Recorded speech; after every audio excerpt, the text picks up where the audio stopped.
Terus kenapa jadi porang, Mas? Karena porang itu hasil panennya kita jualnya mudah. Ini menjadi kebutuhan dunia. Tuh. Yang diambil apanya sih dari porang? Di pabrik diolah, dikeringkan, kemudian dibikin tepung. Masuk ke beberapa sektor industri. Industri makanan, industri kosmetik, farmasi, kemudian industri pesawat terbang. Macam-macam, Pak. Pesawat terbang kok dari terigu? Terus udah selesai jadinya bedeng? Ya, habis itu dirapikan. Gunanya dipasang plastik adalah untuk apa? Untuk efisiensi perawatan. Ini jenis bibit umbi. Nah, ini dari umbi. Umbi. Itu berapa dalam kita ngegalinya? Ini sekitar kalau jarak tunas ini sekitar 5 cm. 5 cm. Ya per kilo 7.000 aja. Dikali harga 7.000. Berarti hampir miliaran dong ya? Itu memang wajar aja ngundurin diri jadi dewan, mendingan di sini. Panas-panasan sehat, hasilnya lebih gede ya. Iya.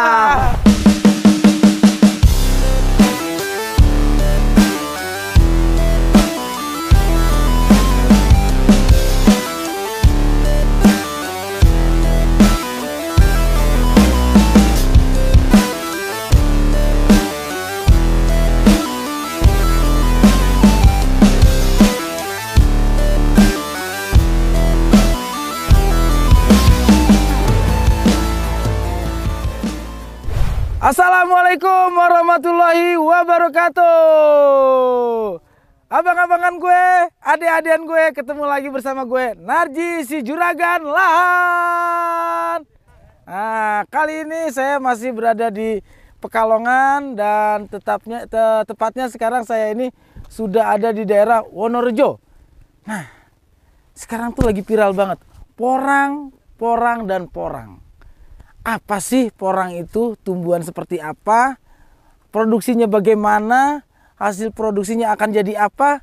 Saya juga belum banyak ngerti. Tapi yang dengar-dengar di sini katanya ada seorang dulunya anggota dewan itu sampai dia off dulu jadi anggota dewan karena ingin fokus bertani porang. Nah, itu kan makin seru tuh. Begitu menjanjikannya produksi dari tanaman porang ini.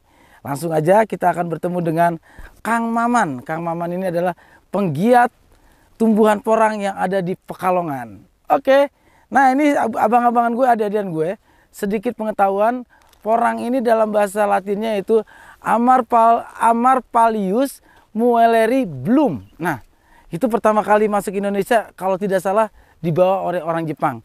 Nah, biar lebih jelas langsung aja kita ketemu dengan Kang Maman.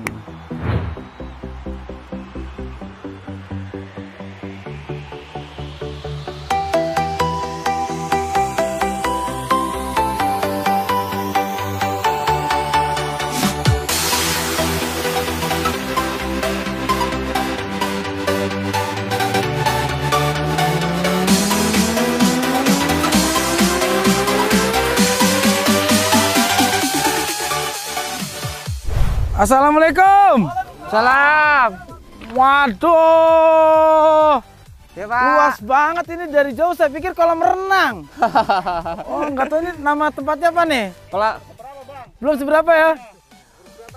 Kang Maman. Assalamualaikum. Waalaikumsalam, Bang. Ya. Maaf nih ganggu nih Kang Maman. Sini nggak apa-apa sini Kang Maman. Ya, Bang. Ya, Bang. Nah, Oke, Bang. abang-abangan gue, adik-adian gue, ini mungkin proses bagaimana mengelola atau membudidayakan porang. Nah, langsung aja Kang Maman. Sehat Kang Maman? Sehat, alhamdulillah. Kenapa dari dewan yang tinggal duduk manis di gedung ber-AC, panas-panasan jadi petani porang? Negara kita negara agraris, Bang. Kita harus bersama petani biar pertanian Indonesia makin jaya, Bang. Makanya saya bagaimanapun ya ini bersama para Pak D petani ini, ayolah kita galakkan pertanian kita biar jaya seperti dulu kala. Wih. Terus kenapa jadi porang, Mas? Karena porang itu hasil panennya kita jualnya mudah. Ini menjadi kebutuhan dunia dan saat ini masih kebutuhannya sangat banyak sekali, belum cukup. Belum cukup? Iya, belum cukup. Nah, ini sambil kita lihat-lihat Mas ya, ini berarti proses pertama nih. Ya.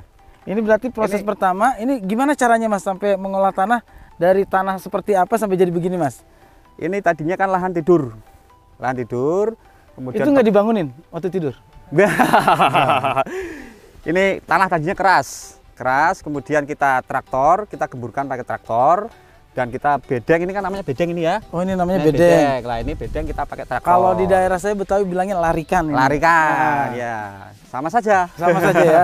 Terus udah selesai jadinya bedeng. Ya, habis itu dirapikan. Kemudian apa? Dipasang ini plastik. Plastik ini namanya apa, Mas? Ini namanya plastik mulsa, plastik pertanian. Plastik pertanian. Ya, ini gunanya dipasang plastik adalah untuk apa?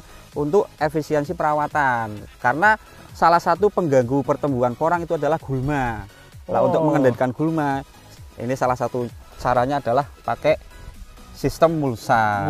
Jadi plastik mulsa ini melindungi gulma. Gulma itu adalah rumput-rumput liar ya, yang mengganggu pertumbuhan dari pohon pokok yang kita tanam. Betul, betul sekali. Ini luas berapa hektar? Ini sekitar kalau di area sini itu kurang lebih ada 6 hektar. 6 hektar. Ya. Itu baru target awal. Target musim ini target kita 60 hektar. 60 hektar. Tersebar di Kabupaten Pekalongan dan Kabupaten Batang. Insya Allah. Nah, ini dari produksi seluas ini akan menghasilkan berapa ton?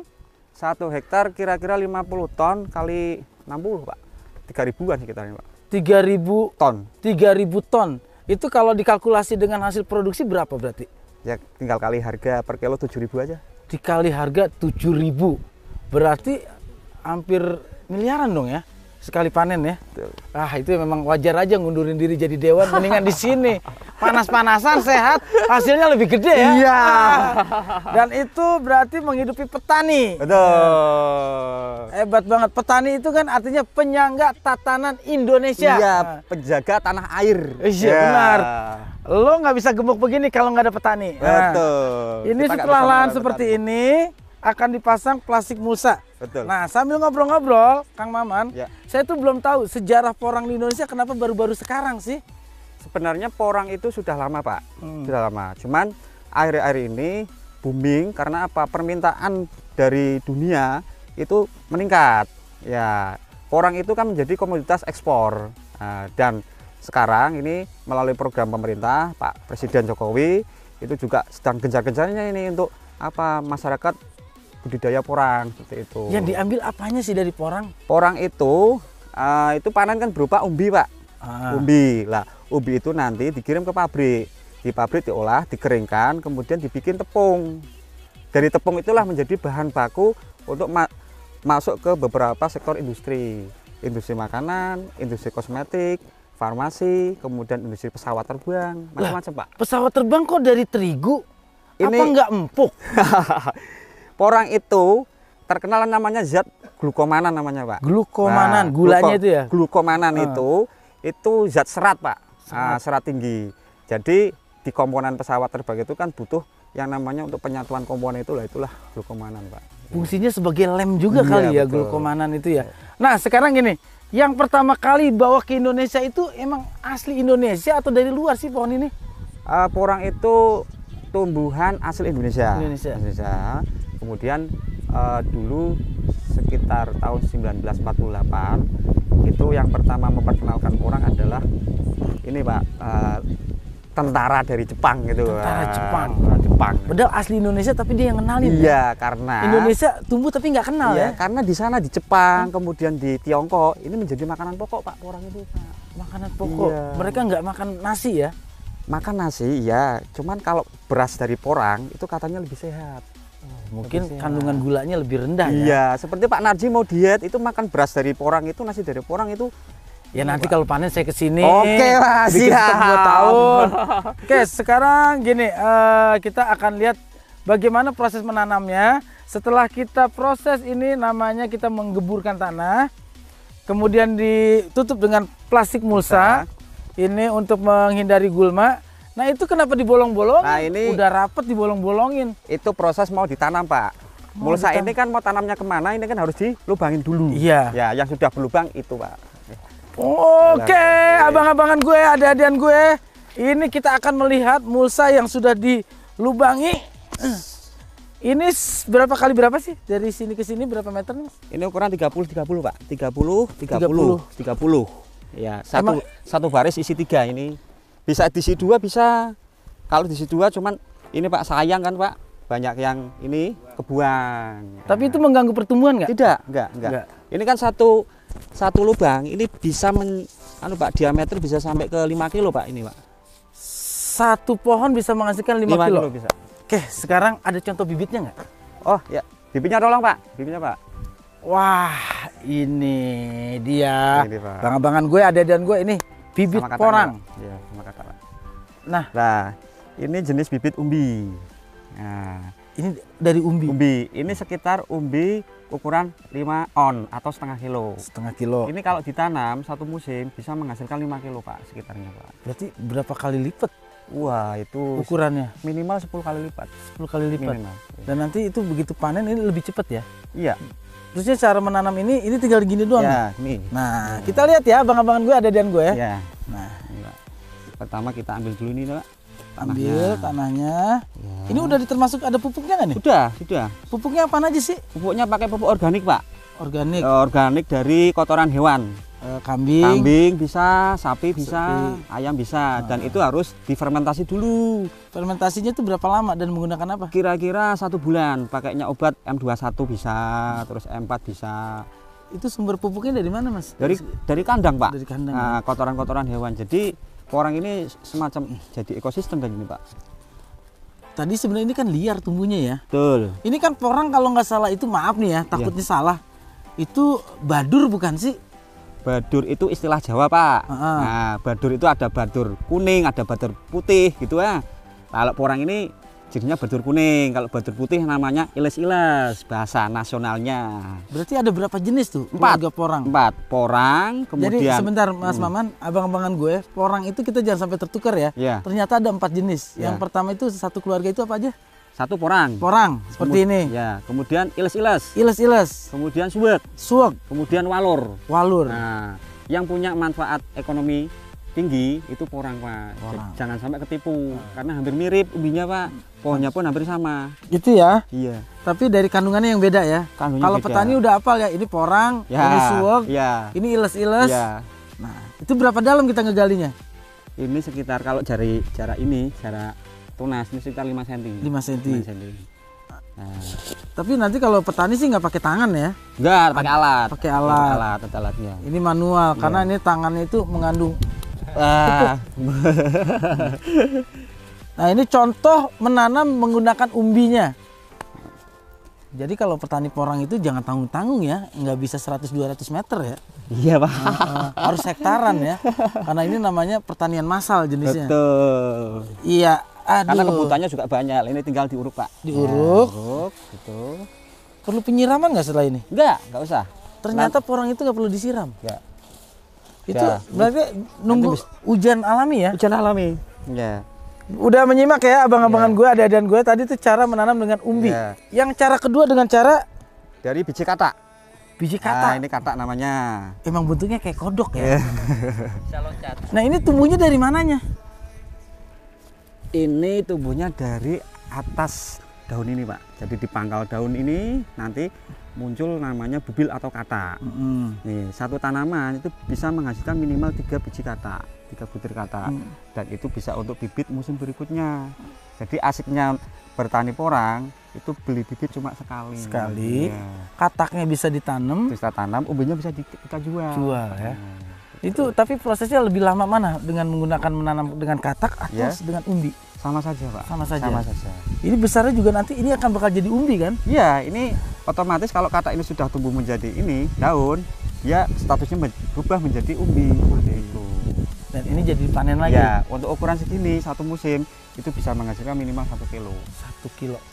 Itu berarti sekarang Kang Maman udah sampai tahapan apa? Pernah panen atau baru mencoba ini? Saya sudah pernah panen 2 musim, Pak. 2 musim. Saya memulai kan 2018. Berarti ini 2021 musim ketiga saya. Ya. Hasilnya ternyata begitu sekali panen tambah lahan gitu. Betul, tambah Pak. petani. Betul. Ya secara logika kalau ini nggak menguntungkan tentu saya nggak akan menambah lahan lagi, Pak. Logikanya kayak gitu ya, abang-abangan gua ada. Sekarang nanamnya sama kan? Ya. Coba Pak Narji. Boleh Oke, dong. gampang, Pak. Bismillahirrahmanirrahim. Gampang sekali. Ini kita Pak. coba ya. Ya. Ini sebelahnya hasil Kang Maman dengan cara umbi, saya dengan cara kataknya. Ya. Galinya jangan dalam-dalam. Coba tak bantu tali. Enggak usah. Ya. Masalah lobang saya jago. Itu nggak perlu dalam-dalam ya? Ya betul. Segini. 5 cm sekitarnya ya. Sekitar Pak? 5 cm. Ya. Gampang ukurannya. Jari saya cuma 5 cm. Dah. Seperti ini. Ya. Tunasnya menghadap ke atas. Yang ya, betul. Gini. Iya. Ya. Gini aja nggak apa-apa. Oke. Ya. Jadi abang-abangan gue nanam ya. Kalau dari Jangan kakak dalam-dalam. bukan begini ya. Tapi begini posisinya. Karena ini yang bakal jadi batang dan daun. Tunas. Iya betul. Bismillahirrahmanirrahim. Tumbuh subur. Amin. Nanti begitu panen aku liput lagi, aku datang ke sini. Betul. Sekitar bulan 12 berarti ya? Iya, bulan 12. Bismillahirrahmanirrahim. Alhamdulillah. Ya. Nah, mudah-mudahan tumbuh subur dan Amin. nanti kita akan panen dan bisa mensejahterakan petani. Amin. Total karyawan udah berapa? Sekitar 60, Pak. 60. Itu sistemnya gaji atau gimana? Harian, Pak, gaji. Harian. Upah harian. Upah harian. Iya, upah harian. Itu 60 dikali berapa sehari? Sehari ada yang 50.000, ada yang 80. Banyak juga modalnya ya, Kang Maman ya. Kita akan kelompok tani nih, Pak. Jadi kita bareng-bareng lah ya. Bareng-bareng seperti ya, itu. Ya. Tapi apa Mas yang bisa disampaikan kepada pemirsa Abang Narji ini, apa sih nikmatnya menanam porang khususnya dan apa sih indahnya jadi seorang petani? Betul. Jadi kami dari kelompok tani Mapan atau Mustika Porang Nusantara Pekalongan. Mapan Mustika Porang Nusantara Pekalongan. Kami semua ini menjalankan budidaya porang dengan asik, dengan enjoy. Dan yang kita pilih kenapa porang? Karena porang ini sangat menjanjikan, sangat menjanjikan.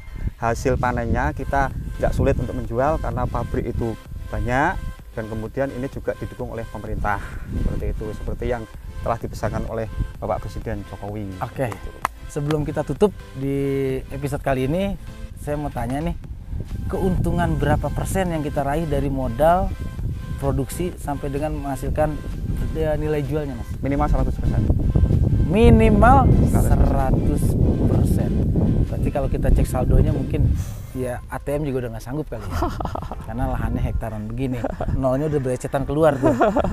Oke, abang-abangan gue ada dan gue, semoga tayangan ini bermanfaat dan menjadi motivasi.